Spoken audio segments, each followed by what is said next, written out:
Stroke করে জ্ঞান হারিয়েছিলেন সঙ্গীতশিল্পী তৌসিফ আহমেদ। মাথায় গুরুতর আঘাতে দিতে হয়েছে ২৭টি সেলাই। চিকিৎসা শেষে বাড়ি ফিরেছেন এই গায়ক। তবে বাড়ি ফিরেই সামাজিক মাধ্যমে বুলিংয়ের শিকার হওয়ায় ক্ষোভ প্রকাশ করেছেন তিনি।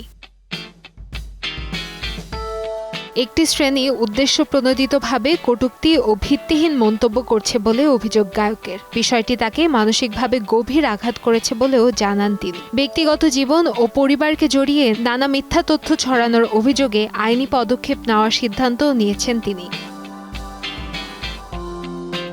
নিজের অবস্থান প্রসঙ্গে তৌসিফ জানান, আমি হয়তো বড় শিল্পী হতে পারিনি, তবে আমার সবচেয়ে বড় প্রাপ্তি ১.৫ যুগ আগে প্রকাশিত আমার গাওয়া গান আজও মানুষ আগ্রহ নিয়ে শোনে, ভবিষ্যতেও শুনবে। একজন শিল্পীর জন্য এর চেয়ে বড় প্রাপ্তি আর কি হতে পারে? আমার সম্পর্কে না জেনে দয়া করে কোনো মিথ্যা গুজব ছড়াবেন না।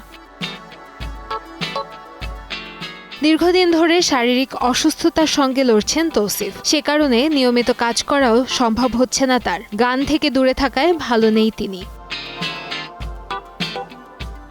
এর আগে ২০২২ সালের এপ্রিলে হার্ট অ্যাটাক হয়েছিল তৌসিফের। সে সময় ধানমন্ডির একটি হাসপাতালে ৬ ঘণ্টা পর্যবেক্ষণে রাখা হয়েছিল তাকে। এরপর ২০২৪ সালের অক্টোবরে দ্বিতীয়বার হার্ট অ্যাটাক হলে চিকিৎসকের পরামর্শে বাসাতেই বিশ্রামে রয়েছেন তিনি। শারীরিক জটিলতা কাটাতে সকলের দোয়া চেয়েছেন গায়ক।